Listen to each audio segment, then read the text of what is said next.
Bismillahirrahmanirrahim. Alhamdulillah, alhamdulillahirabbil alamin wa bihi nasta'in wassalatu wassalamu ala asyrafil anbiya'i wal mursalin wa ala alihi wa sahbihi ajmain. Qala rabbi shrah li sadri wa yassir li amri wahlul 'uqdatam min lisani yafqahu qawli, amma ba'd. Qala Allah subhanahu wa ta'ala fil Qur'anil Karim ba'da a'udzu billahi minasyaitonir rajim. Ya ayyuhallazina amanu taqullaha wa qulu qawlan sadida yuslih lakum a'malakum wa yaghfir lakum dhunubakum wa man yuti'illaha wa rasulahu faqad faza fawzan 'azima. Shadaqallahul azim. Assalamualaikum warahmatullahi taala wabarakatuh. Alhamdulillah, pertamanya marilah sama-sama kita panjatkan syukur kita kepada Allah Subhanahu wa taala kerana pada hari ini kita dapat dipertemukan kembali dalam satu pertemuan, dan insya-Allah kita selalu mohon kepada Allah Subhanahu wa taala supaya jadikan pertemuan kita pada hari ini adalah pertemuan yang penuh mendapat keberkatan, mendapat rahmat, dan yang paling penting adalah pertemuan yang menjadi tanda amalan kita di dunia yang kita boleh bawa ke akhirat, insya-Allah. Mudah-mudahan walaupun perjumpaan kita ini dalam keadaan santai, dalam keadaan mungkin masing-masing kesibukan, masih lagi menguruskan hal ehwal kerja dan sebagainya, ada urusan rasmi, ada urusan keluarga dan sebagainya, tetapi insya-Allah masa yang ada, masa yang terluang, kita isilah dengan satu benda yang bermanfaat supaya apa saja yang kita lakukan di dunia ini dapat kita bawa sampai ke akhirat. Begitu juga apa yang kita makan, insya-Allah dapat juga kita bawa ke akhirat. Apa yang kita pakai, insya-Allah dapat kita bawa manfaat juga ke akhirat. Yang terlebih penting juga pada hari ini ialah apa yang kita tuturkan pada hari ini, apa yang kita cakap, apa yang kita sebut, mudah-mudahan menjadi satu benda yang kita boleh bawa ke akhirat. Yang kita risau adalah yang kita bawa nanti adalah satu benda yang menjadi malapetaka kepada kita. Apa yang kita ucapkan di dunia ini menjadi satu perkara yang malang, terpaksa kita pikul beban di akhirat. Kenapa? Pertamanya mungkin kita tak menjaga hak-hak orang lain, kita tak menjaga hak Allah Subhanahu wa taala, tidak menjaga hak Rasul, tidak menjaga hak agama, hak masyarakat dan sebagainya, menyebabkan kita di dunia ini kita dah mungkin hidup dalam keadaan kita rugi, di akhirat kita membawa lagi kerugian. Jadi alhamdulillah tuan-tuan dan puan-puan, saya hari ini sebenarnya dijadualkan berprogram di di Kuala Terengganu. Kalau ikut jadualnya habis program ni ke petang. Tapi alhamdulillah, syukur kepada Allah Subhanahu wa taala kerana program disingkatkan oleh kerana cuaca yang tidak baik. Bagi kita lah tidak baik ni kerana hujan. Makna hujan ni biasa membataskan sedikit pergerakan. Tapi tidaklah kita menjadikan hujan ini satu malapetaka. Kerana apa? Selalu kita sebut 2-3 minggu yang lepas kita selalu merungut. Merungut apa? Merungut cuacanya yang panas, cuacanya yang agak kering, dan kita pun rasa kurang nyaman untuk kita nak beraktiviti dan sebagainya. Alhamdulillah 2-3 hari ini Allah takdirkan hujan mencurah-curah. Mungkin itu juga untuk nak memberikan rahmat, untuk memberikan suatu benda yang mungkin bagi kita rasa satu yang tidak bermanfaat, tetapi mungkin bagi mereka yang lain yang mungkin telaganya kering dan sebagainya, ataupun mungkin juga tumbuh-tumbuhan yang perlukan kepada air hujan untuk nak lebih segar, untuk tumbuh-tumbuhan yang baru, umpuk-umpuk baru nak tumbuh dan sebagainya. Maknanya keperluan kita ini pelbagai. Jadi bersyukurlah di saat orang lain masih terlantar di rumah, kita masih lagi bebas ke sana kemari. Di saat orang lain, kalau kita lihat kepada sekeliling kita, mereka yang bermotosikal terbatas pergerakannya. Kenapa? Kerana hujan. Syukurlah kita masih ada kereta yang kita ni tidak tertakluk kepada kalau hujan tu tak dapat kita nak bergerak ke sana ke sini.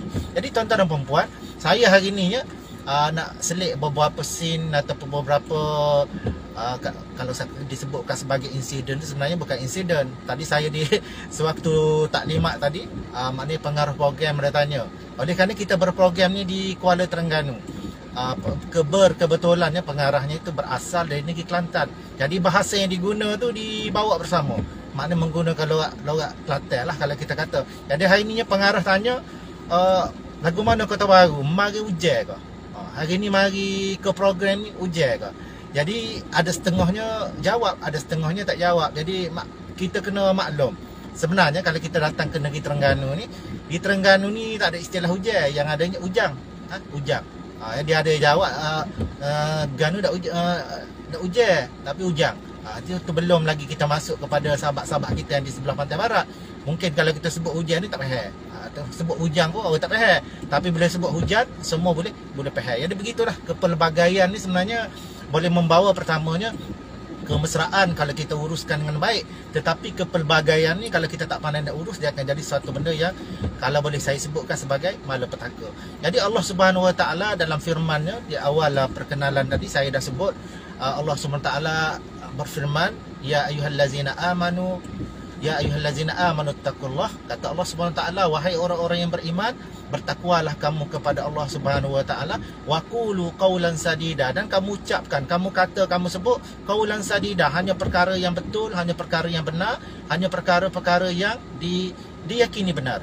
Qawlan sadida yuslih lakum a'malakum. Kata Allah SWT melalui apa yang kita buat, kalau kita ucap, kita sebut, kita kata suatu benda yang baik, Allah akan yuslih lakum a'malakum, Allah akan perbaiki amalan kita. Wa yaghfir lakum dzunubakum. Dalam masa yang sama, walaupun kita kata kita tidak beristighfar, kita tidak memohon keampunan daripada Allah SWT, tapi dengan cara kita bercakap suatu benda yang baik, benda yang bermanfaat, benda yang kita yakini benar dan betul, maka dalam masa yang sama Allah perbaiki amalan kita menjadi amalan lebih baik.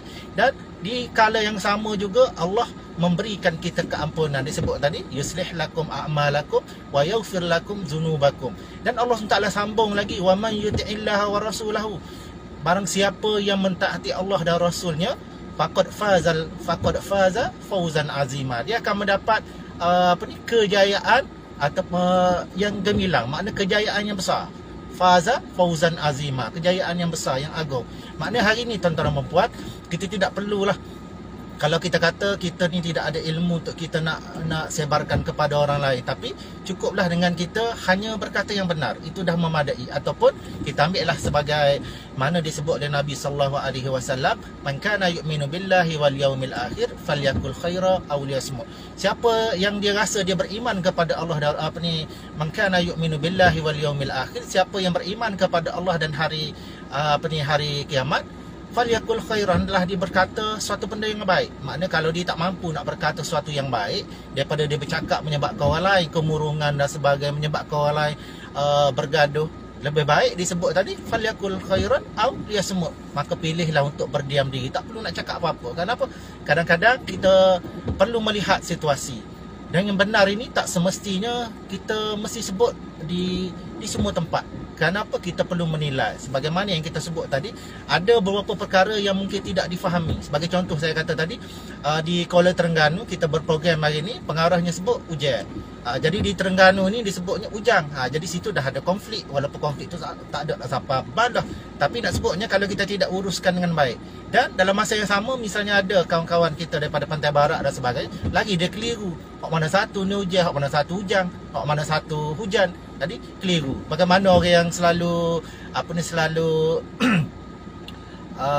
kalau kita sebut selalu dibuat berseluruh. Kalau mereka datang ke Kelantan, kita selalu sebut kalau mari Kelantan, kalau orang Kedah ni, kalau mari Kelantan, di Kelantan tak ada ayat, tak saya cari, tak ada ayat di Kelantan. Kenapa di Kelantan kita ada air, kita tak ada ayat? Kita pergi pula ke Kedah, orang Kedah kata kita, oh nyanyi orang Kelantan mari jauh-jauh, di Kedah kita tak ada air. Kita pun kata sudah lah, lagu mana Kedah tak ada air. Rupanya nak rakyat di Kedah ni kita pakai ayat, jadi tak ada lah tu. Tu kita nak cerita benda-benda lagu tu ni, benda-benda kata pemanis mulut untuk kita nak bersenda gurau. Tapi ada kalanya gurauan kita ni, kalau kita tak uruskan dengan baik, kata-kata kita ni menyebabkan kita ini pertamanya mencetus kepada perkara-perkara yang tidak baik, dan seterusnya kata-kata kita ini adalah boleh menyebabkan kita dapat dosa berantai. Hari ni kita bercakap sesuatu benda, kita dah tuturkan, dah tular, kita nak kutip balik tak boleh. Orang kata supaya kita buai buai batu di laut lah. Kita buai batu-batu kecil ni kan, kita buai laut. Nak pergi kutip balik tak boleh dah. Ataupun kita buai batu atas jalan, bila-bila jalan ni kita buai, kita tabur.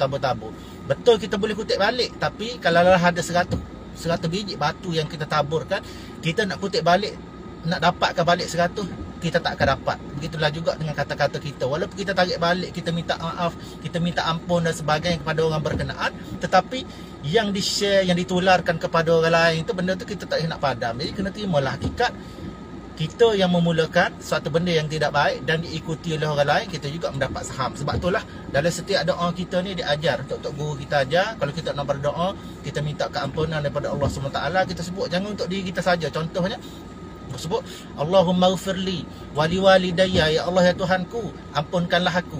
Nah, kita royak ampunkan aku. Wali walidayya, kedua ibu bapa aku.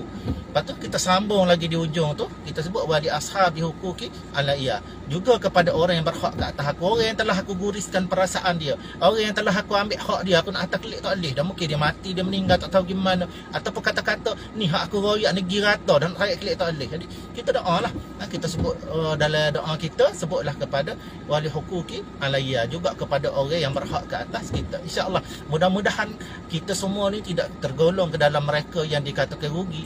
Yang kita bimbangnya atas dunia rugi dah, fikir kat orang, di akhirat esok-esok kita juga rugi. Dan akhir sekali kita ambil lah sebagaimana yang selalu disebut ayat yang cukup jelas kepada kita ni, supaya kita ambil peringatan yang kita ni sebenarnya apa saja yang kita ucapkan, apa yang kita tuturkan, kita tidak akan terlepas daripada segala catatan yang dibuat oleh dua malaikat, yang mana disebut ma yalfizu min qawlin illa ladaihi raqibun atid. Tidak ada suatu benda pun kalau kita lafazkan, kalau kita sebut, kita tuturkan, kita cakap, ianya tidak terlepas daripada catatan dua malaikat itu, raqibun atid, raqib dan atid. Jadi sama-samalah kita ambil perhatian supaya kita tidak terlalu bermudah-mudah dalam kita orang kata mulut kita. Mulut aku ikat aku. Kalau kita kata mulut aku ikat aku, tak apa. Kita duduk pak tak ada orang dalam bilik, kita cacak sahaja. Kata nak kata apa kata kita, nak kata kat orang tak boleh juga. Kita nyumpah-nyumpah kat orang walaupun kita duduk seorang. Apa duduk saja. Kita duk maki-maki walaupun kita tak kata kat orang, tapi kita sebut satu benda yang buruk, ya udah dosa juga walaupun tidak melibatkan orang lain. Jadi sama-samalah kita ambil perhatian, apalagi kalau kita tersebut pasal orang. Kenapa kita sebut pasal orang ni kan? Kalau kita bimbang ni, manusia ada 2-3 perkara benda yang paling payah dia nak buat. Payah yang pertama nak minta maaf dengan orang. Nak tobek mulut nak minta maaf ni, payah. Payah yang kedua nak ucap terima kasih kat orang. Cukup payah. Walaupun kita kata apa salahnya kalau orang terima kasih. Tak panggil tak gelacuh pun lidah, panggil tak ada lah kata lidah kena supaya kepanasan, kena api letak lidah, tak ada. Dan yang ketiga yang paling payah juga nak minta, nak tuturkan, nak keluar pada mulut kita lah, minta tolong. Nak sebut kata minta tolong tu pun rasa payah. Bila nak gapo-gapo dengan orang dah ada kita ya alih gani mata.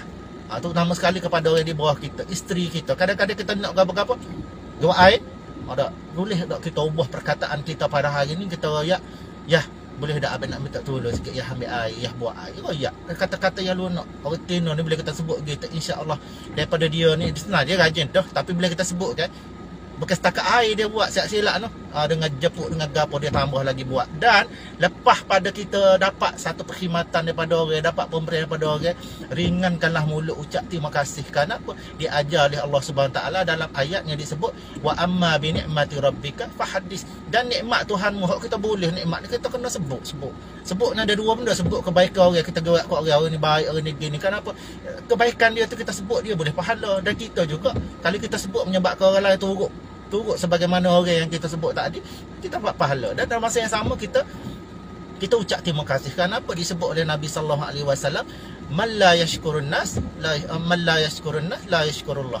Mana-mana orang yang tidak berterima kasih kepada manusia ni sebenarnya tidak berterima kasih, tidak bersyukur kepada Allah Subhanahu wa taala. Jadi insya-Allah dengan segala apa yang kita ada pada hari ni, kita ni cukup lekat belakang dah. Mulut kita boleh kecek lagi molek, tak ada kata Tuhan tarik nikmat kita daripada bercakap. Mata kita perjelas lagi, insya-Allah boleh tengok molek, telinga kita juga masih lagi dengar molek-molek. Insya-Allah sama-samalah kita ambil perhatian. Yang akhirnya saya nak tinggalkan dengan satu ayat daripada Allah Subhanahu wa taala. Ayat ni adalah ayat penyesalan, ya Allah suruh kita memikir. Yang mana Allah SWT sebut, a'udzubillahi minasyaitonirrajim, walaqad zara'na li jahannama katsiran minal jinni wal ins lahum qulubun la yafqahuna biha wa lahum a'yunun la yubsiruna biha wa lahum azanun la yasma'una biha ulaika kal an'am bal hum adall. Kata Allah Subhanahu wa taala, telah kusediakan satu tempat yang sangat-sangat istimewa. Walaqad zara'na li jahannam, namanya jahannam, neraka jahannam, katsiran minal jinni wal ins, yang mana aku akan isi dengan manusia dan jin. Manusia yang jin lagu mana? Lahum qulubun la yafqahuna biha. Orang yang ada hati tapi tak reti-reti nak faham. Royak lagu mana bedek kelepah. Bukan tak faham sangat, tapi tak nak faham. Walahum a'yun, ada mata boleh tengok dan nampak, tapi tak dapat nak menilai lagi kebenaran. Duk suka pilih benda-benda hak uduh-uduh. Kita suka guna mata lalak daripada guna mata lebah. Dan walahum a'yun disebut juga ada telinga. Ni telinga tak dengar molek-molek. Tak boleh royak kadang-kadang orang dengar orang bel pun buat tak tahu. Dengar ni nampak orang ni kesusahan. Kita nampak kan, nampak merintih kesusahan ke gawa. Boleh sangat nak gitu dulu. Mata ni nampak ni orang jatuh misalnya jatuh barang kau tolonglah kutik. Tak kira dengan kita kutik tak ada tu jatuh taraf. Kita tak ada. Apa yang kita buat sebenarnya lah untuk diri kita. Sebagaimana Nabi sallallahu alaihi wasallam sebut, in ahsantum li anfusikum wala in asatum falaha. Dan disebut oleh Nabi sallallahu alaihi wasallam, kalau membuat baik sebenarnya bukan buat baik untuk orang, buat baik untuk dirimu sendiri. Dan sebaliknya kalau membuat benda hak tak comel, sebenarnya terbalik kepadamu juga. Maknanya walaupun di dunia ni mungkin tidak popular, di dunia ni mungkin kita tak rasa hasilnya, mungkin kita tak rasa, tapi benda tu boleh dah. Tapi jangan kita bimbang, di akhirat adalah bahagian kita. Kadang tu sahaja perkongsian daripada saya, insya-Allah. Saya sebenarnya bila-bila dalam perjalanan nak balik, insya-Allah, daripada Kuala Terengganu ni nak balik ke Kota Baru. Tuan-tuan yang bersama saya, insya-Allah, yang mana ada menonton, mungkin ada lepas ni untuk tengok live ni, insya-Allah tolong doakan saya semoga perjalanan saya ni dipermudahkan. Perjalanan saya ni dikira sebagai perjalanan orang yang mari menuntut ilmu. Kenapa kita dah mulakan dengan sesi kita ni, sesi perkongsian. Mudah-mudahan Allah kira sebagai satu amalan yang baik yang boleh menjadi bukti antara kita semua di akhirat esok. Jadi sekadar itu saja daripada saya. Wabillahi taufiq wal hidayah. Wassalamualaikum warahmatullahi wabarakatuh.